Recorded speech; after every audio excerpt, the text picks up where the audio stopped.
اللہ وبرکاتہ الحمد للہ وحدہ والصلاة خلافت کی وجہ سے ہے، ایک لائق ہے، چھوڑنے کے لائق ہے، اور آسمان میں ہے، اس کا آسمان میں ہونا مانے ہے زمین پر ہونے سے۔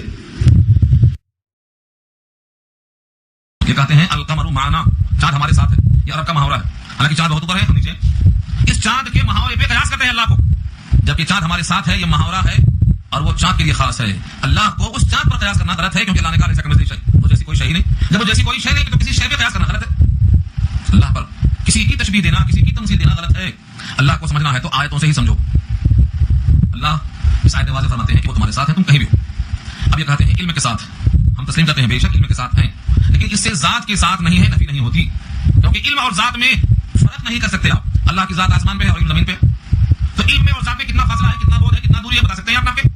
کون سی آیت ہے، کون سی حدیث سے جان سکتے ہیں آپ؟ اس کو اچھا کھول کے سمجھ لو۔ اللہ کا علم اللہ کی ذات سے الگ ہو ہی نہیں سکتا، اللہ کی ذات سے اللہ کی قدرت الگ نہیں ہو سکتی، اللہ کی ذات سے اللہ کی مشیت الگ نہیں ہو سکتی۔ کیوں؟ کیونکہ یہ ذاتی صفات ہیں، ذاتی صفات کہتے ہیں اسی کو ہیں جو ذات سے متصل ہو۔ سورہ انفال آیت نمبر 24 میں اللہ فرماتے ہیں وَاعْلَمُوا أَنَّ اللَّهَ يَحُولُ بَيْنَ الْمَرْءِ وَقَلْبِهِ۔ نبی کی مخالفت پر وہ آیت آئی تھی، جو لوگ بلانے کے باوجود بھاگ رہے تھے جنگ میں، ان کے بارے میں آیت آئی جب نبی پکارے بھاگ کے آؤ۔ اگر نبی پکاریں گے اور بھاگ کے نہیں آؤ گے تو بسا اوقات نبی کی مخالفت پر دل میں اللہ حائل ہو جاتے ہیں، آدمی کے اور اس کے قلب کے درمیان اللہ حائل ہو جاتے ہیں۔ یہ وارننگ ہے، تو حالت کیا ہے؟ ان اللہ یحول بین المرء وقلبه، اللہ حائل ہو جاتے ہیں آدمی کے اور اس کے قلب کے درمیان۔ اللہ عرش میں ہے تو اللہ بندے کے قلب اور جسم کے درمیان حائل کیسے ہوتے ہیں؟ کہتے ہیں اپنی قدرت سے۔ تو پھر وہی بات آئی کہ قدرت یہاں ہے، ذات وہاں ہے، یعنی اللہ کی قدرت کو اللہ کی ذات سے الگ کر دیا۔ اللہ اپنے ذات کے لحاظ سے، اپنی قدرت سے، ان کی تمام صفات کمالیہ سے متصف ہے اور متصل ہے، ان میں انفقاق ماننا جہالت ہے اور بے دلیل ہے۔ اگر کوئی مانتا ہے تو یہ اپنی عقل سے مان سکتا ہے، لیکن اس پر دلیل نہیں ملنے والی۔ وَهُوَ مَعَكُمْ أَيْنَمَا كُنتُمْ، تمہارے ساتھ ہے، تم کہیں بھی ہو۔ سورہ یونس میں کہا تم کسی عمل میں ہو، وَمَا تَعْمَلُونَ مِنْ عَمَلٍ، اور پیچھے کہا وَمَا تَكُونُوا فِي شَأْنٍ وَمَا تَعْمَلُونَ مِنْ عَمَلٍ۔ تم کوئی کلام پاک کی آیت کی تلاوت کرتے ہو یا تم کسی حال میں ہو، ہم تمہارے مشاہدے میں ہیں، تم کو ہم دیکھ رہے ہیں۔ اللہ كُنَّا عَلَيْكُمْ شُهُودًا، ہم تم پر مشاہدہ کر رہے ہیں۔ جب بندہ تلاوت کرتا ہے تو اللہ بندہ کتنا قریب ہے، اللہ فرماتے ہیں ہم تم پر مشاہدہ کرتے ہیں کہ تم تلاوت کر رہے ہو، تم کوئی عمل کر رہے ہو، تم کسی کام میں لگے ہو، ہم تمہارے ساتھ تمہارا مشاہدہ کر رہے ہیں۔ ایسی کم سے کم 10 آیتیں ملیں گی، اگر میں ساری آیتوں کو پیش کیا تو پورا گھنٹہ ختم ہونے کے بعد بھی آیتیں ختم نہیں ہوگی، بے شمار آیتیں، کم سے کم 11 آیتیں میں نے نشان لگایا ہے، جو اس بات کا تقاضا کرتی ہیں کہ اللہ کی صفتیں اللہ سے قریب، صفات کمالیہ اللہ سے جدا ہو ہی نہیں سکتی۔ اس کے لیے ہماری کتابیں جو پڑھائی جاتی ہیں مدرسوں میں، اس کا نام ہے شرح عقائد نصفی، اس کا ترجمہ اردو میں آ چکا ہے، باتیں آ چکی ہیں، آپ اس کو بھی پڑھیے کہ اللہ کی 7 صفتیں اس کی صفات ذاتیہ کہلاتی ہیں، جو کبھی بھی اللہ سے الگ نہیں ہو سکتی۔ معراج کے موقع پر جب نبی مکے میں تھے تو بیت المقدس میں انتظار تھا، جب آسمان اوپر پر چلے گئے تو دنیا سے جا چکے تھے، سمجھ رہے ہیں؟ یہ نبی کے لیے ہے کہ ایک مقام پر ہے تو دوسرے مقام پر نہیں ہے، انتظار چل رہا وہاں، اور جب بیت المقدس میں ہے تو آسمان پر نہیں ہے، وہ انتظار چل رہا، اور جب آسمان پر پہنچے ہیں تو مکے میں نہیں ہے، یہاں سے جا چکے ہیں۔ یہ نبی کے لیے ہے۔ اللہ کو اس پر قیاس کرنا کہ اللہ آسمان پر ہے زمین پر نہیں ہے، اللہ کو محدود اور معلق کرنے کے برابر ہے، اور یہ ان کی خرابی ہے۔ جب تک اس عقیدے سے توبہ نہیں کریں گے گمراہ رہیں گے۔ اس آیت میں اسی کو واضح کیا ہے اللہ نے کہ وہ تمہارے ساتھ ہیں، تم کہیں بھی ہو، تم کو تمہارے عمل کو اللہ دیکھ رہے ہیں، تم اللہ سے غافل مت ہو، تم سے اللہ غافل نہیں ہے۔ لَهُ مُلْكُ السَّمَاوَاتِ وَالْأَرْضِ، اسی کے لیے بادشاہت ہے آسمان کی اور زمین کی، وَإِلَى اللَّهِ تُرْجَعُ الْأُمُورُ، اور اللہ کی طرف سارے امور لوٹتے ہیں۔ يُولِجُ اللَّيْلَ فِي النَّهَارِ وَيُولِجُ النَّهَارَ فِي اللَّيْلِ، وہ داخل کرتے ہیں رات کو دن میں اور داخل کرتے ہیں دن کو رات میں، وَهُوَ عَلِيمٌ بِذَاتِ الصُّدُورِ، اور وہ جانتے ہیں سینوں کے راز کو۔ تو دن کو رات میں کیسے؟ آپ جانتے ہوں گے، دن گھٹتے گھٹتے گھٹتے گھٹتے 2 گھنٹے کا رہ جاتا، پھر بڑھتے بڑھتے 14 گھنٹے کا ہو جاتا، گرمی میں دن بڑا ہوتا، رات چھوٹی ہوتی، اور سردی میں رات بڑی ہوتی، دن چھوٹا ہوتا۔ یہ کیسے ہوتا ہے؟ یہ گھنٹے کیسے تبدیل ہوتے ہیں؟ یہ ہے ادخال، یعنی اللہ تعالیٰ دن کو بڑا کرنے پر قادر ہے، یعنی رات کو گھٹا کر دن میں داخل کر دیا اور دن کو گھٹا کر رات میں داخل کر دیا، یہ اللہ کی قدرت ہے، اللہ اس پر قادر ہے۔ اور بندے اس کا مشاہدہ کرتے ہیں، کائنات میں کون ہے جو اس بات کو دعویٰ کر سکے کہ زمین میں آسمان میں کسی کا دخل ہے کہ ایک دن رات کو چھوٹے ہونے سے ہوگی؟ تو قدرت اللہ کی ہے، وہ ہر چیز کو جانتے ہیں، سینوں کے راز سے واقف، دن میں جو بات آتی ہے جاتی ہے، ان تمام سے اللہ تعالیٰ واقف ہے۔ یہ آیت نمبر 6 مکمل ہو گئی، خیال تھا آیت نمبر 10 تک پہنچیں گے، لیکن آپ کا وقت مکمل ہو گیا، 10 ہو گئے ہیں۔ انشاءاللہ آیت نمبر 7 سے جو نیا مضمون آ رہا ہے، جس میں خرچ کرنے اور ایمان لانے کے تقاضوں کی تکمیل کا ذکر آ رہا ہے، انشاءاللہ یہ بات انشاءاللہ نبی بعد اعوذ باللہ من الشیطان الرجیم بسم اللہ الرحمن الرحیم آمنوا باللہ ورسولہ وانفقوا مما جعلکم مستخلفین فیہ فالذین آمنوا منکم وانفقوا لهم اجر کبیر۔ صدق اللہ العلی العظیم وصدق رسولہ النبی الکریم ونحن على ذلك من الشاهدین والشاکرین۔ اللهم الهمنا رشدنا واعرضنا من شرور انفسنا، اللهم وفقنا لما تحب وترضى من القول والفعل والنية، رب اشرح لي صدري ويسر لي امري واحلل عقدة من لساني يفقهوا قولي، آمین یا رب العالمین۔ محترم حضرات، معزز سامعین، محترم خواتین، علماء اور بہنوں، تلاوت کی ہوئی آیت سورہ حدید آیت نمبر 7 ہے. آیت نمبر 6 تک گفتگو ہو چکی ہے گزشتہ درس میں، اگرچہ رکوع مکمل نہیں ہوا تھا. رکوع کی تکمیل آیت نمبر 10 تک ہوگی. آیت نمبر 7 سے لے کر 10 تک ان صحابہ کی تعریف کی گئی ہے جنہوں نے فتح مکہ سے پہلے ہی اسلام کے لیے قربانیاں دی. اصل میں 3 مرحلے ہوتے ہیں کسی بھی تحریک کے. ایک مرحلہ بالکل ابتدائی ہوتا ہے جس میں ابتدا آزمائش پر ہوتی ہے. دوسرا مرحلہ شباب کا ہوتا ہے اور تیسرا مرحلہ اس کا اختتامی ہوتا ہے. اسلام کا 13 سالہ زمانہ جو مکے میں تھا، یہ تحریک کی ابتدا، اس میں ابتدا آزمائش پر ہوتی. ایک تو دشمنوں کی اذیت، اجزا و اقارب کی مخالفت، پھر تکلیف پر تکلیف. دوسرا مرحلہ ہے ہجرت کا اور اس کے بعد جنگوں کا سلسلہ، جہاں پر مختلف قسم کے مسائل تھے، مال کا خرچ کرنا، وقت کا لگانا، جان مال کی قربانی دینا. تیسرا مرحلہ وہ آیا جو سورہ فتح میں ظاہر کیا اللہ نے اور سورہ نصر میں کہا یدخلوا فی دین اللہ افواجا، لوگ داخل ہو رہے ہیں فوج در فوج. تو شروع میں لوگ ابتدا آزمائش میں دین کے خوف سے کمزور لوگ آگے نہیں بڑھتے، اور دوسرے مرحلے میں جن کو بزدلی ہے، کمزوری ہے، وہ جنگ میں شریک ہونے کے خوف سے بھی حق مانتے دل سے، لیکن عملاً آگے نہیں بڑھتے تھے. تیسرا مرحلہ جب آ گیا تو کمزور، ضعیف، ناتواں سب آگے بڑھ گئے. تینوں کو اللہ نے ستائش کی ہے، تینوں کی تعریف کی ہے. لیکن جنہوں نے ابتدائی زمانے سے ابتدا و آزمائش میں اپنے آپ کو ڈال دیا، ان کا مرتبہ بہت زیادہ ہے. یہ اقرار اس رکوع میں آ رہا ہے. یہ ہماری گفتگو کا عنوان ہے. پہلا جملہ ہے آمنوا باللہ. تو اوپر سے بات چل رہی تھی اللہ کے تعارف کی، رات اور دن کا حصہ رات میں اور رات کا دن میں، زمین میں کوئی چیز جانا اور اس میں سے نکالنا، سب اللہ کی قدرت کا ذکر پیچھے آ چکا ہے. اب اس کا نتیجہ شروع ہوتا ہے یہاں سے آمنوا باللہ و رسولہ. ان تمام قدرت کا تقاضا یہ ہے کہ تم اللہ پر ایمان لاؤ اور اس کے رسول پر ایمان لاؤ، کیونکہ اللہ پر ایمان لانا اس وقت تک مکمل نہیں ہوگا جب تک تم اللہ کے رسول پر ایمان نہیں لاؤ گے، کیونکہ رسول اللہ پر ایمان لانے کا حکم اللہ نے خود دیا ہے. تو اللہ پر ایمان لانا مکمل اس وقت ہوگا جب تم اللہ کے رسول پر بھی ایمان لے. کوئی صرف اللہ پر ایمان لاتا ہے، رسول پر ایمان نہیں لاتا ہے، تو اس کا ایمان باللہ بھی غیر معتبر ہے، ناقص ہے. اس لیے یہاں دونوں کو لازم ملزوم کرا دیا. آمنوا باللہ و رسول، ایمان لاؤ تم اللہ اور اس کے رسول پر. وانفقوا، اور خرچ کرو، کیونکہ ایمان لانے کے بعد ابتدائی زمانے میں ہر کام میں جس چیز میں ضرورت پڑتی ہے وہاں خرچ کی، اور خرچ کرنا ہی انسان کے عمل کی تصدیق کرتا ہے. قرآن کریم میں صدقے کو صدقہ اسی واسطے کہتے ہیں. صدقہ صدق سے بنا ہے، تمہارے ایمان کی تصدیق کر دیتا ہے کہ تم کتنا ایمان لائے ہو آخرت پر، جب تم اس پر خرچ کرنا شروع کرتے ہیں. اس خرچ ہونے والے مال کو صدقہ اسی واسطے کہتے ہیں کہ تمہارے ایمان کی تصدیق کرنا. تمہارا ایمان آخرت پر ہے تو تم اس کے لیے مال خرچ کرنے میں تعامل نہیں کرتے. وہ صدقہ صدق سے بنا ہے، تصدیق کرتا ہے، صداقت پر اظہار کرتا ہے. وانفقوا، اور خرچ کرو. مما جعلکم مستخلفین فیہ، ہے ایک ٹکڑا یہ، مگر بہت جامع ہے اور بہت دور تک اشارہ ہے. اکثر مسلمان اگر اس جملے کو سمجھ جائیں تو مال کے خرچ کرنے میں ان کا حوصلہ بڑھ جائے. جس طرح سے شادی خانے میں لاکھوں روپے لگاتے ہیں ایک رات میں، ایسا لاکھوں خرچ کریں گے قرآن پر، اور یقین آ جائے تب تو یہ جملے میں کہا اللہ. ایک رات میں کئی لاکھ خرچہ کرنا آسان کیوں ہو جاتا ہے؟ کیونکہ ان کو اپنے سامنے ایک عزت ہے، ایک بھرم ہے، ایک وقار ہے، اس کو نبھانے کے واسطے ایسا کرنا ہے. اللہ نے یہاں جو جملہ فرمایا ہے مما جعلکم مستخلفین فیہ، ہے بہت مختصر جملہ، لیکن اس پر غور نہیں کیا اکثر لوگوں نے. خرچ کرو اس مال میں سے جس مال میں تم کو خلیفہ بنایا ہے، جانشین بنایا ہے. مستخلف الف سین تے چاہنے کے معنی میں آتا ہے. مستخلف کے معنی جس کو جانشین مقرر کیا ہے، کسی کا جانشین مقرر کرنا. فی سے مراد اسی مال کو، جس مال کو، جس جائیداد کو تم آج اپنی ملکیت کہتے ہو، اس سے پہلے اس کا دوسرے کی ملکیت تھی، تم اس کے اب جانشین ہو، اور تمہارے بعد دوسرا جانشین ہوگا، اور اس کے بعد جانے کتنے ہوں گے تمہارے ہاتھ سے بہرحال آگے تو کل نکلنے والا ہے. کیونکہ تم جس طرح آج اس پر اپنی ملکیت کا اظہار اور حق کا تقاضا ظاہر کرتے ہو، تم سے پہلے ہزاروں لوگ اسی زمین، اسی جائیداد، اسی گھر، اسی مکان، اسی مال پر دعویٰ کر کے جا چکے ہیں. تو اس مال میں سے خرچ کرو جس کو اللہ نے تمہیں تمہارے قبضے میں دیا ہے اور تم کو اس پر جانشینی کا موقع عطا کیا ہے. صحابی سے حضور نے پوچھا، بڑا بتاؤ تم میں کون ہے جس کو اپنے مال سے زیادہ اپنے وارثوں کا مال پسند ہو؟ صحابہ نے کہا ایسا کوئی نہیں. فرمایا تم جو کھا لیتے ہو، پی لیتے ہو، پہن لیتے ہو، صدقہ کر دیتے ہو، تمہارا ہے، اور جو تم چھوڑ کے جاتے ہو تمہارے وارثوں کا ہے. تو تم جتنا خرچ کرتے ہو وہ کم ہے، جتنا چھوڑ کے مرتے ہو زیادہ ہے. تو پسند کس کے لیے کیا؟ وارثوں کے لیے پسند کیا، اپنے واسطے. خاص طور سے وہ لوگ جو بخیلی کر کے اپنے اوپر بھی خرچ نہیں کرتے، بیماری آئی تو وہاں بھی خرچ نہیں کرتے، مہمان آیا تو وہاں بھی خرچ نہیں کرتے، ہر جگہ روک روک کے رکھنا چاہتے ہیں، ان کا حال تو بہت ہی برا ہے کہ پورا چھوڑ کے چلے جاتے ہیں. اس آیت میں اللہ نے اشارہ کیا ہے کہ تم ہمیشہ مالک نہیں رہو گے. تم سے پہلے جو مالک تھے وہ آج مالک نہیں. یہ تمہارے ہاتھ سے وہ جانے ہی والا ہے، تمہاری ملکیت چھوٹنے ہی والی ہے، تمہاری جانشینی کا وقت محدود متعین مقرر ہے. تو عقل مندی کا تقاضا یہ ہے کہ جو چیز جانے والی ہے وہ خالی کیوں جائے، نفع دے کے جائے. اور نفع دے کے جانے میں یہ حکمت ہے کہ تم اس کو اپنی ملکیت میں رکھتے ہوئے اللہ کے حوالے کر دو، ملکیت باقی رہے گی. اور اگر تم اپنی ملکیت میں رکھو گے، ایسے ہی مر جاؤ گے تو ملکیت سے نکل جائے گی. تو عقل مندی کا تقاضا یہ.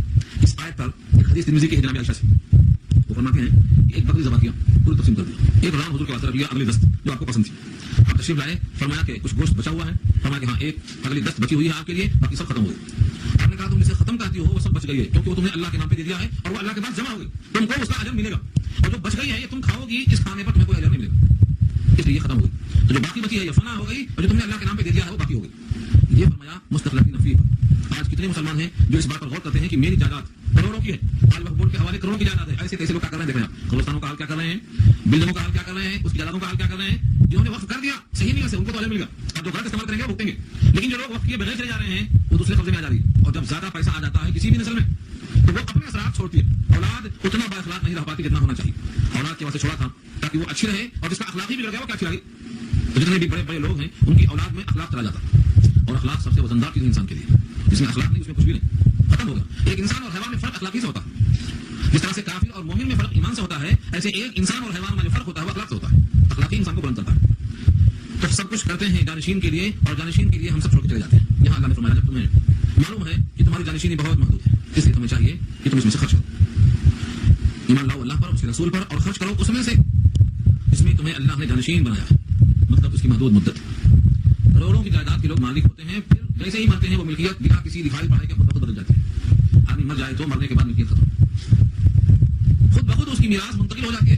مرنے والا نہ چاہے تب بھی، میں نہیں چاہتا ہوں کہ منتقل ہو، وہ اللہ کہے لکھ کے جائے منتقل ہو جاتی. اس کی خواہش پر موقوف نہیں، مرتے ہی منتقل. اور اس کی ملکیت اتنی ختم ہو جاتی ہے کہ اس کے ورثاء کی ملکیت آ جاتی ہے. ایک واقعہ لکھا ہے، کسی صاحب کی عیادت میں رات میں بیٹھے ہوئے تھے، چراغ جل رہا تھا. ان صاحب کی روح پرواز کر گئی. اب انہوں نے کہا کہ اس چراغ میں جو تیل ہے اب ان کا نہیں رہا، جن کے واسطے ہم بیٹھے ہیں. جو چراغ جل رہا تھا اس کا تیل اب ان کی ملکیت میں نہیں رہا، روح نکلتے ہی ان کے ورثاء کی ملکیت میں آ گیا. اور جب تک سب ورثاء راضی نہ ہو تب تک یہ تیل کا خرچ کرنا ان کے اوپر جائز ہے. انہوں نے چراغ کو فوراً بجھا دیا. لوگوں نے کہا چراغ کو بجھا دیا. انہوں نے کہا یہ مسئلہ کیا ان کا تیل ہے ہی نہیں. اب سوچنے کی بات یہ ہے کہ وہ چراغ کا تیل بھی ان کی ملکیت میں نکل گیا جس کی روشنی میں مہمان بیٹھ سکے. یہ ہے مسئلہ حقیقی طور پر ہماری زندگیوں کا یہ حال. ہماری جتنی ملکیت سب کی سب روح نکلنے تک ہے ورنہ وہ منتقل ہو جائے گی. اس آیت کا یہ اشارہ ہے کہ تم جس مال میں مالک بنائے گئے ہو تمہاری ملکیت بھی ایسی ہے جس طرح بہتوں کی تھی. عارضی ملکیت ہے، جانشینی کا وقت ہے. جیسے ہر سال ہر 5 سال میں ایک سکم بنتا ہے پھر بدل جاتا ہے. بس یہ زمین کا بھی حال ہے. جیسا ایک مرا دوسرا آیا، دوسرا مرا تیسرا آیا، تیسرا مرا چوتھا آیا، یہاں تک کہ زمین اللہ کی ملکیت ہے. ان الارض للہ یورثها من یشاء. اللہ زمین کا مالک ہے جس کو چاہے بنائے، اس مرضی. تو تمہارا یہ حال ہے عارضی ملکیت کا تو تم خرچ کرنے میں تاخیر کیوں کرتے ہو؟ دیکھو خرچ کرنے میں تاخیر کرنے والا اور خرچ کرنے میں جلدی کرنے والا دونوں برابر نہیں. اس کی تشبیہ دیا فالذین آمنوا منکم وانفقوا لهم اجر کبیر. بس وہ لوگ جو تم میں سے ایمان لائے اور انہوں نے خرچ کیا ان کے لیے بہت بڑا اجر ہے، اس میں کوئی شبہ نہیں، بہت بڑا اجر. لیکن خرچ کرنے میں جو مقدم ہے اور جو مؤخر ہیں، خرچ دونوں کر رہے ہیں لیکن تقدیم اور تاخیر میں فرق کرنے کی بنا پر بہت آگے چلے گئے، بہت پیچھے ہو گئے. کتنا فرق ہو گیا، کتنا آگے ہو گئے، یہ دوسری آیت نیچے آ رہی ہے، آیت نمبر 10 آ رہی ہے. اسلام کے ابتدائی زمانے میں جو خرچ کیے ہیں اور اسلام کے آخری زمانے میں خرچ کیے ہیں دونوں کا مقام اور مرتبہ بہت فرق ہے. اس کے بعد سوال ہے تمہیں ہو کیا گیا ہے کہ تم اللہ پر ایمان نہیں رکھتے، اور تمہیں ہو کیا گیا ہے کہ تم رسول پر ایمان نہیں رکھتے، جبکہ رسول تم کو دعوت دے کر بلاتے ہیں تاکہ تم اپنے رب پر ایمان لے آؤ. حالانکہ تم نے اس سے پہلے پختہ میثاق قبول کر لیا تھا کہ تم ایمان لاؤ گے. اگر تم مومن ہو تو تم کو یہ ایمان کا تقاضا پورا کرنا چاہیے. یہاں 3 قسم سے لہجہ بدلا ہوا ہے. وما لکم لا تؤمنون، تمہیں کیا ہو گیا ہے کہ تم ایمان نہیں لاتے، مطلب یہ ہے کہ ایمان نہیں لائے. پھر اسی ٹکڑے میں آخر میں آیا ہے ان کنتم مؤمنین، اگر تم مومن ہو تو تم کو اپنا پختہ میثاق یاد رکھنا چاہیے. تو یہ جو مومن ہے نہیں تو یہ پختہ اپنا میثاق یاد کیسے رکھیں گے؟ اس انداز میں محاورے کو استعمال کیا گیا ہے. محاورہ ترجمہ لفظ دیکھیں وما لکم لا تؤمنون باللہ والرسول ادعوا. تمہیں ہو کیا گیا ہے کہ تم اللہ پر ایمان نہیں رکھتے حالانکہ رسول تم کو دعوت دے کر بلا رہے ہیں. اس کا فائدہ یہ ہے اللہ کے رسول تمہیں ایمان باللہ کی دعوت دے رہے ہیں. کیوں؟ لتؤمنوا بربکم، تاکہ تم اللہ پر ایمان لے آؤ. اور اس ایمان لانے پر جو نبی دعوت دیتے ہیں یہ کوئی نئی بات نہیں. وقت اخذ میثاقکم، اس سے پہلے تم سے پختہ ایگریمنٹ ہو چکا ہے کہ تم ایمان لائیں گے. یہ کب ہوا ہے؟ یوم عرض میں. یعنی تمام روحوں کو اللہ نے جمع کیا، آدم کی صورت سے نکالا اور ان سے پوچھا کیا تمہارا میں رب نہیں ہوں؟ سب نے کہا. اس موقع پر اللہ نے ان سے کہا تھا دیکھو میرے بعد میرا فرمان آئے گا تو اپنے وعدے کو یاد رکھنا. پوری بات سنا آپ نے. یہ اشارہ اسی کی طرف تم نے پختہ میثاق لیا تھا، اسی میثاق کی طرف نبی تم کو دعوت دیتے ہیں تاکہ تم ایمان لے آؤ. اتنے تقاضے موجود ہیں ایمان لانے کے، تب بھی تم ایمان نہیں لاتے ہو. تمہیں کیا ہو گیا ہے؟ اگر تم مومن ہو تو تم کو اپنا عہد یاد کرنا چاہیے. یہ کیوں کہا اگر تم مومن ہو؟ اصل یہ ہے کہ جتنے بھی کفار ہیں وہ سب کے سب دعویٰ ایمان رکھتے تھے. دعویٰ ایمان کے ساتھ رکھتے تھے. وہ کہتے تھے ہم اللہ کو مانتے ہیں، ان بتوں کی پرستش کرتے ہیں کہ ہمیں اللہ سے قریب کر دیں. تو اللہ کی ذات کا انکار نہیں کرتے تھے. وہ اللہ کے ساتھ قریب ہونے کے لیے بتوں کی پرستش کرتے تھے. اس کی وضاحت سورہ زمر میں آئی ہے ما نعبدهم الا ليقربونا الى الله زلفى. یہ کفار کا قول نقل کیا قرآن نے کہ وہ کہتے تھے ہم عبادت نہیں کرتے ہیں ان بتوں کی مگر اس لیے تاکہ وہ ہمیں اللہ سے قریب کر دیں. تو وہ اللہ کو تو مانتے تھے. جب اللہ کو مانتے تھے تو اللہ سے کیا ہوا میثاق اور اللہ کے بھیجے ہوئے رسول کی دعوت پر تقاضا ہے کہ مانو. یہ اشارہ ہے اگر تم مومن ہو یعنی تو اگر اللہ پر ایمان رکھتے ہو تو اللہ کے بھیجے ہوئے رسول کی بات تمہیں ماننا چاہیے اور تمہیں اپنے میثاق پر قائم رہنا چاہیے. پھر اس اللہ کے تم پر کتنے احسانات ہیں، ان میں سے ایک هو الذی ينزل على عبده آیات، وہی تو ہے جو اتارتا ہے نازل فرماتا ہے اپنے بندے پر آیتیں واضح. آیات کی جمع ہے بینات، اس کی صفت ہے آیات خود جمع واضح آیتیں. اپنے بندے پر کیوں نازل فرماتا ہے؟ اولا تو اللہ کی طرف سے نزول ہوا تو اللہ بھیجنے والے. اپنے بندے پر نازل کیا تو بندے کیا ہوئے؟ منتخب رسول ہوئے. اور جس چیز کو بھیجا وہ واضح نشانیاں ہیں جس میں نظر آتا ہے کہ حق اور باطل کیا ہے. اس لیے اب فرمایا لیخرجکم من الظلمات الى النور، تاکہ وہ تم کو نکالے تاریکیوں سے نور کی طرف. نور واحد ہے، مراد نور الہی، اللہ کی طرف بلانے کے لیے. جتنی ظلمات ہیں جتنی تاریکیاں ہیں ہر شخص کی تاریکی الگ الگ ہے. ہر ایک کی گمراہی ایک نہیں ہے. کوئی گمراہ ہے عدم علم کی وجہ سے, کوئی گمراہ ہے کوئی مذہب میں کنفیوژن کی وجہ سے, کوئی گمراہ ہے صحیح ماحول صحبت نہ ملنے کی وجہ سے, کوئی گمراہ ہے لالچ کی وجہ سے. نہ جانے کتنی گمراہیوں کی وجوہات ہیں. تو ظلمات جمع لائے تاکہ تم کو نکالے تاریکیوں سے نور کی طرف, کیونکہ نور جو نور الہی ہے وہ اللہ کی طرف, وہ ایک ہی نور متعین ہے, تو نور واحد ہے جمع سے مارنے کا. تو تاریکیوں سے نکالنا یہ کلام اللہ کے ذریعے سے نبی کا کام ہے.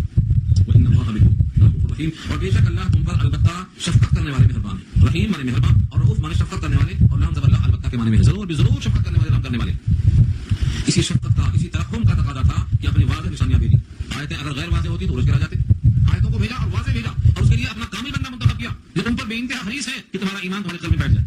تمہارے واسطے اذیتیں جھیلنا, تمہارے واسطے دعائیں کرنا, تمہارے واسطے دن رات لگے رہنا, دعوت و تبلیغ کے ہر پہلو پر نگاہ رکھنا, یہ تمہارے اوپر اللہ کی صفت رؤوف کا تقاضا ہے, صفت رحمت کا تقاضا ہے. یہاں سے وہی پہلی بات دوبارہ لائی گئی. تمہیں آخر ہو کیا گیا ہے کہ تم خرچ کرنا نہیں چاہتے ہو؟ کیا وجہ ہے؟ وجہ تو ہو سکتی ہے. ایک وجہ یہ ہے کہ خرچ ہو گیا تو کہاں سے پھر آئے گا؟ خرچ ہو گیا تو پھر کہاں سے آئے گا؟ مل کیسے نکل جائے گا؟ اس کا جواب یہ ہے کہ تم اگر روک کے رکھیں گے تبھی نکل جائے گا. تو نکلنا ہے. تم اگر جان کو پکڑ کے بیٹھے تو جان کوئی رکی جان تو نکل جائے گی. جیسا لوگوں نے طنز کیا تھا, اگر نہ گئے ہوتے تو نہ مارے جاتے.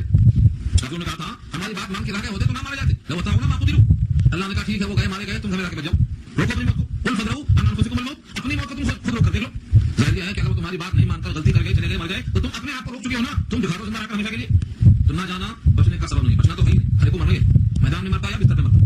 تو جیسے جنگ میں جانا اور جنگ میں نہ جانا دونوں میں سے کوئی چیز جو ہے موت کو روک نہیں سکتی, ایسے یہاں خرچ کرنا اور خرچ نہ کرنا دونوں شکلیں تمہارے مال کی ملکیت کو روک نہیں سکتا. تو نکلنے والا تم پھر جانتے ہو کہ نکلنے والا ہے, پھر خرچ کیوں نہیں کرتے؟ وما لكم الا تنفقوا في سبيل الله, اور تمہیں کیا ہو گیا ہے یہ کہ تم خرچ نہیں کرتے اللہ کے راستے میں, حالانکہ جواب آیا ہے وللہ میراث السماوات والارض, اللہ ہی کے لیے میراث ہے آسمانوں کی اور زمین کی. لفظ میراث کیوں کہا؟ لوگ اصل میں میراث کے معنی نہیں سمجھتے. وراثت ملی تو ملی, نہیں تو ایسا نہیں ہے. جبرن ملکیت بدل جاتی ہے, جیسے ہی آدمی مرتا ہے ملکیت آ جاتی ہے. اس میں کسی کی خواہش کا دخل نہیں ہے. کوئی چاہے گا تو ملکیت آئے گی, نہیں چاہے گا تو نہیں آئے گی, اس کا مالک وہ بن جاتا. اس طرح اللہ فرماتے ہیں کائنات کے کوئی لوگ چاہیں یا نہ چاہیں بالآخر یہ ملکیت اللہ کی ہے اور اللہ کی ملکیت رہے گی میراث کی طرح. میراث میں کیا ہوتا؟ مرنے والا چاہے یا نہ چاہے منتقل ہوتی. ایسے ہی تمہاری ملکیت زمین و جائیداد سب چیزیں ملکیت میں اللہ کے آنے والی ہیں بطور میراث کے, تم چاہو یا نہ چاہو. جب یہ حال ہے تمہاری ملکیت کا تو عقل مند تو وہی ہے جو خرچہ کر کے اجر بھی لے لے اور مال کو محفوظ کر لے. ما عندکم ينفد وما عند الله باق, تمہارے پاس جو رہے گا وہ فنا ہو جائے گا, اجر نہیں ملے گا, اور جو اللہ کے پاس پہنچ جائے گا وہ فنا نہیں ہوگا, اجر ملے گا. اب تقاضا ہے ٹھیک ہے خرچ کریں گے, روک کے مرتے وقت خرچ کریں گے. آخری میں کہیں گے اتنا مسجد کو, اتنا مدرسے کو, اتنا فلانے کو. فرماتے ہیں کہ تمہارا یہ اجر اگر شباب کے وقت خرچ کیا, ضرورت کے موقع پر خرچ کیا, ابتدائی اسلام میں خرچ کیا, جب اسلام میں بڑی سخت ضرورت تھی تب خرچ کیا, تو اس کا اجر تم کو ملے گا. بعد میں خرچ کرنے پر اتنا اجر نہیں ملے گا. دونوں برابر ہو نہیں سکتے.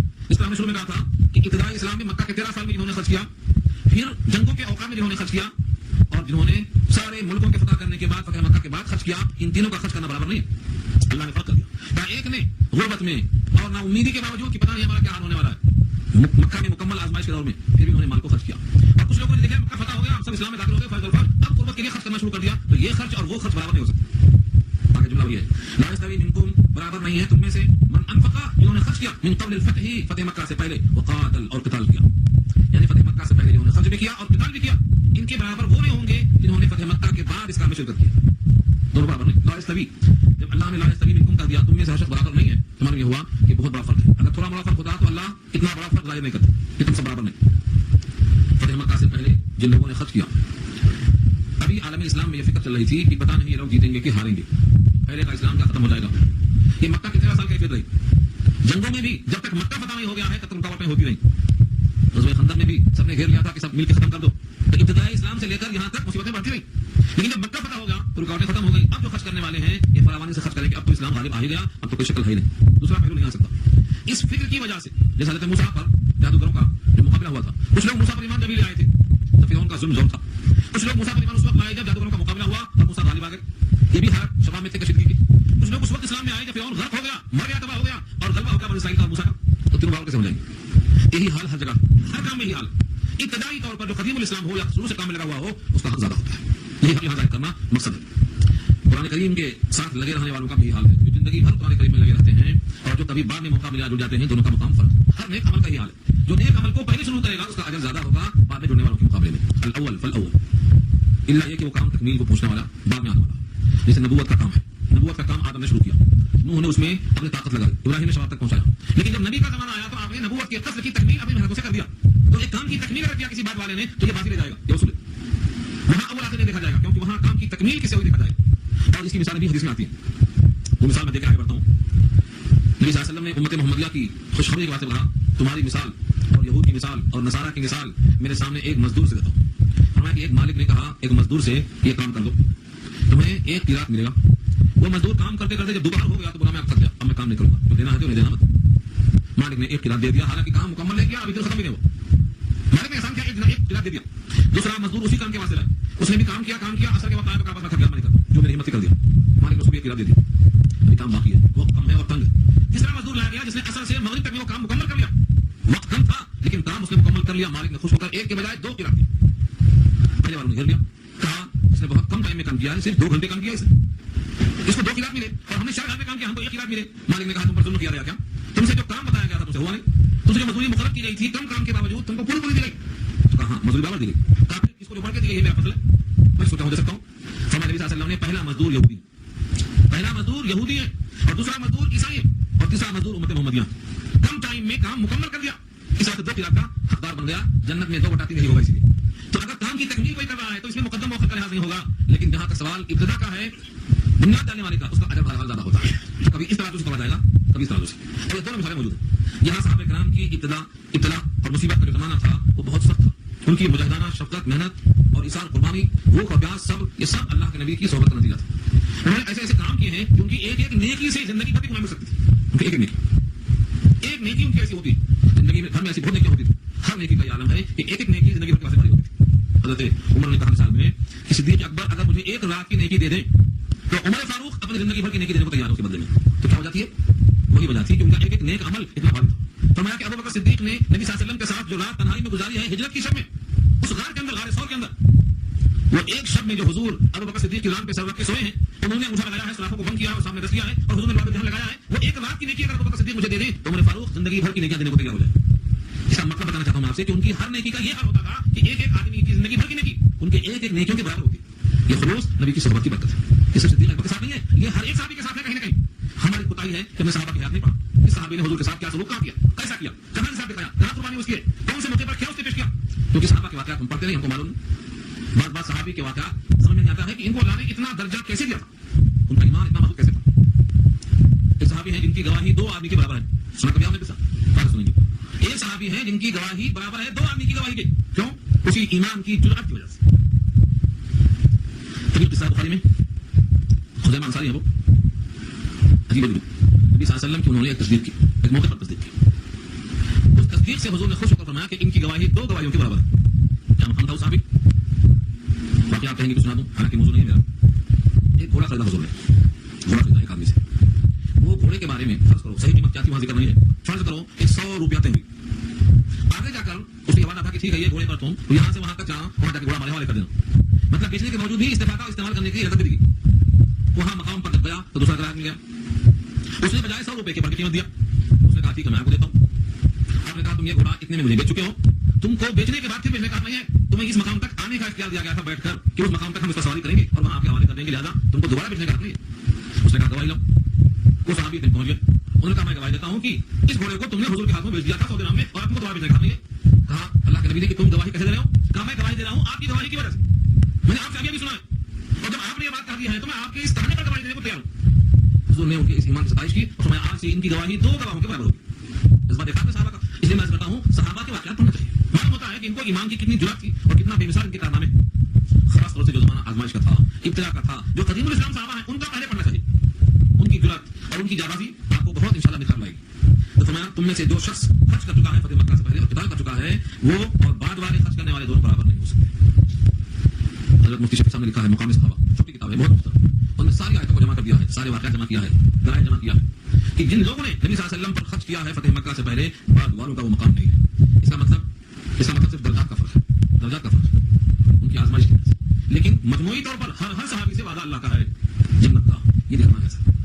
اگر کوئی صاحب کسی صحابی کے کسی عمل پر تاریخ کی بنیاد پر کچھ کہتے ہیں تو صحابہ کا اسے کچھ بگڑنے والا نہیں ہے، کیونکہ وہ تو اپنے مقام تک پہنچ گئے. رضی اللہ تعالیٰ عنہ اللہ نے خود خطاب دے دیا. ان کے قلب کا امتحان تقویٰ کے مضمون میں اللہ نے خود لے کر ڈگری دے دی. اب جو ان پر اعتراض کرتا ہے ان سے راضی نہیں ہوتا ہے وہ سمجھو اللہ کے فیصلے پر راضی نہیں ہونا چاہتا ہے، اور جو اللہ کے فیصلے پر راضی نہیں ہوتا ہے اس کا اللہ پر ایمان کیسا ہے اس کا فیصلہ اسی کے حوالے. یہ خلاصہ اس کتاب کا مقام صحابہ. اس میں سب رکھتے ہیں وہ تاریخ سے رکھتے ہیں. تاریخ کے ذریعے سے ہم صحابہ کے مقام کو نہیں پہچان سکتے, کیونکہ تاریخ نام ہے جس کے کہنے والے کو سچا اور جھوٹا دونوں کہا جا سکے, جس میں سچ اور جھوٹ دونوں ہوتا ہے, ادب و یابس دونوں ہوتا ہے. ان روایتوں پر اعتماد کر کے ہم صحابہ کی ان باتوں میں شک نہیں پیدا کر سکتے جو قرآن سے ثابت ہیں, جو صحیح حدیث سے ثابت ہے. قرآن اور اس کا مقابلہ تاریخ نہیں کر سکتے, کیونکہ تاریخ میں شک کی گنجائش ہے اور قرآن میں شک کی گنجائش نہیں ہے. اس لیے فرمایا کہ صحابہ کے مقام کو جاننا ہے تو قرآن سے جانو اور حدیث سے جانو. تاریخ سے صحابہ کا مقام طے کرنے والے چوپ رہے, غلطی ان سے ہو رہی ہے. جملہ کیا آیا؟ اولئک اعظم درجۃ من الذین انفقوا من بعد وقاتلوا. وہی لوگ ہیں جو اعظم ہیں درجے میں. اعظم اس میں تفضیل ہے, ایک ہے عظیم اس معنی بڑا, اور ایک ہے اعظم سب سے بڑا. اس کے بعد اب کوئی درجہ نہیں ہے. اتنا بڑا درجہ کیوں ہے؟ کیونکہ اللہ نے جو قرآن بھیجا اور نبی نے اس قرآن کی جو وضاحت کی, قرآن بھی اور اس کی وضاحت بھی امت تک پہنچانے کے لیے آپ کے پاس کیا واسطہ ہے سوائے صحابہ کے؟ اگر صحابہ ہی پر آپ کا اعتماد ختم ہو گیا تو ان کے تھرو آنے والی بات پر آپ کا اعتماد کہاں باقی رہا؟ اس لیے اللہ کی بات اور نبی کی بات دونوں امت تک پہنچانے کے لیے ایک ہی واسطہ ہے, وہ ہے صحابہ. اگر وہی مشکوک ہو گئے اور وہی مطعون اور متهم ہو گئے تو پھر آپ ان سے اچھے کیسے ہو سکتے ہیں؟ اس لیے فرمایا اعظم درجۃ, وہی لوگ ہیں جو زیادہ اعظم ہیں درجے کے لحاظ سے, من الذین انفقوا, ان کے مقابلے میں جنہوں نے خرچ کیا. من بعد, اس کے بعد یعنی فتح مکہ کے بعد, تو مکہ کے بعد جنہوں نے خرچ کیا ہے ان سے ان کے درجے زیادہ اعظم ہیں.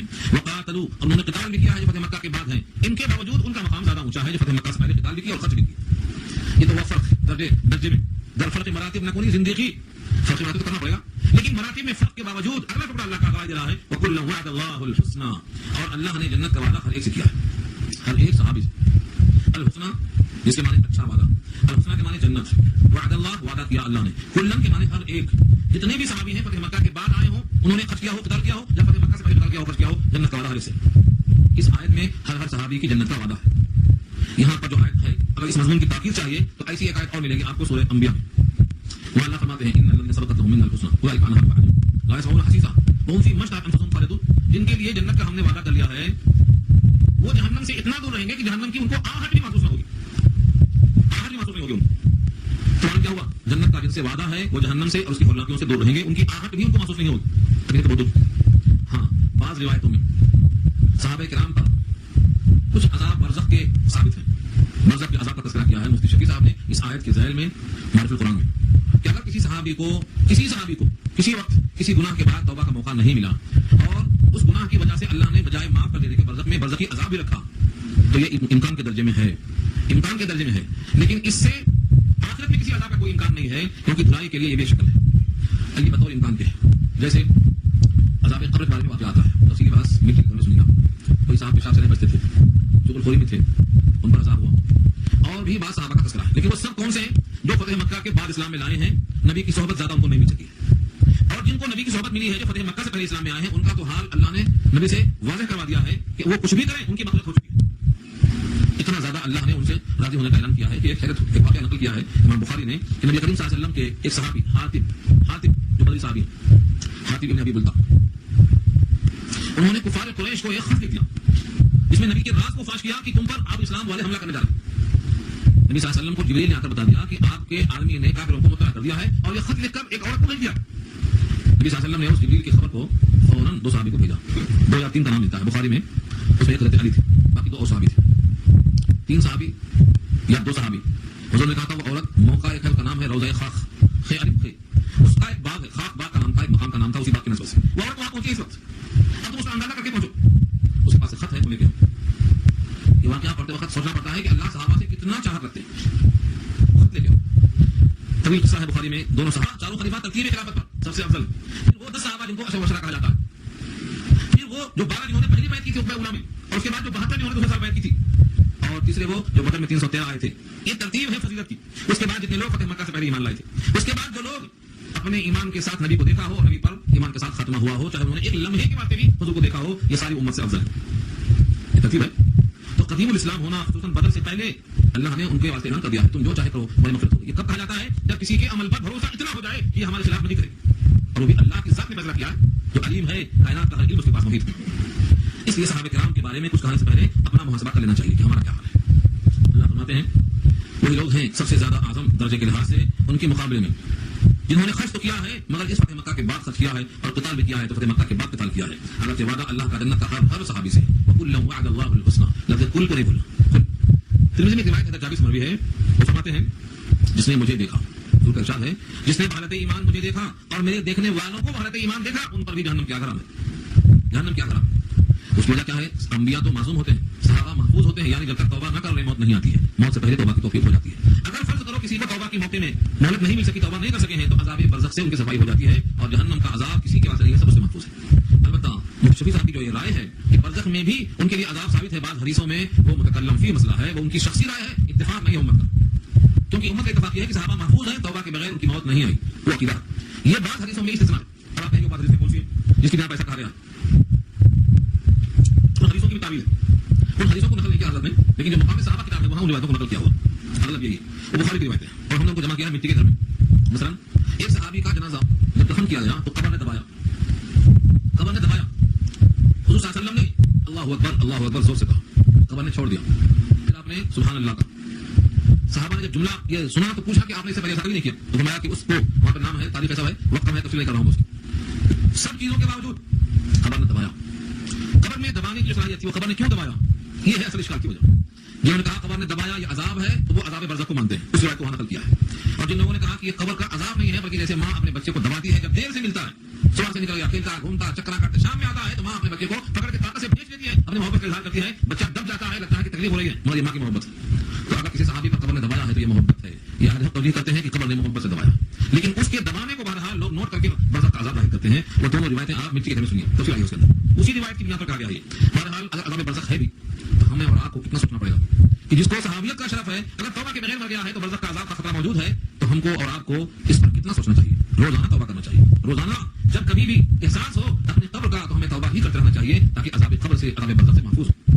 واللہ بما تعملون خبیر، اور تم جو کچھ کرتے ہو اللہ خبر رکھتے ہیں، اللہ باخبر ہے تمہارے کاموں سے، یعنی یہ جملہ تعملون کا سب کے لیے، تم جو عمل کرتے ہو، تم سے مخاطب تمہاری مخاطب صحابہ ہیں، اور ان کی توسط سے جتنے لوگ ایمان والے ہیں سب مخاطب ہیں کہ تمہارے کاموں سے اللہ باخبر ہے۔ تم اپنے آپ کو یہ مت سمجھنا کہ تمہیں کوئی دیکھنے والا نہیں ہے، تم بے لگام ہو، تمہارے لگام کسی کے ہاتھ نہیں ہے، تمہارا ہر عمل اللہ کے علم میں ہے، اللہ کے مشاہدے میں ہے، اللہ شہید ہے، حاضر ہے، شہید اللہ کا نام ہے، البصیر اللہ کا نام ہے، الخبیر اللہ کا نام ہے۔ جب تم پر وہ باخبر ہیں، تم پر وہ دیکھ رہے ہیں، تم پر وہ موجود ہیں، مشاہدہ کر رہے ہیں، تو اب تم اپنے آپ کو آزاد مت سمجھو، اب تمہاری مرضی ہے تم کس طرح اپنے مالک کے سامنے رہتے ہو رہو۔ یہاں جملہ پورا ہوا، رکوع مکمل ہوا، آیت نمبر 10 کی تکمیل ہو گئی۔ یہاں سے نیا رکوع شروع ہوتا ہے کہ اللہ کو قرضہ کون دے گا، قرض حسن، یہاں سے قرضہ شروع ہوتا ہے۔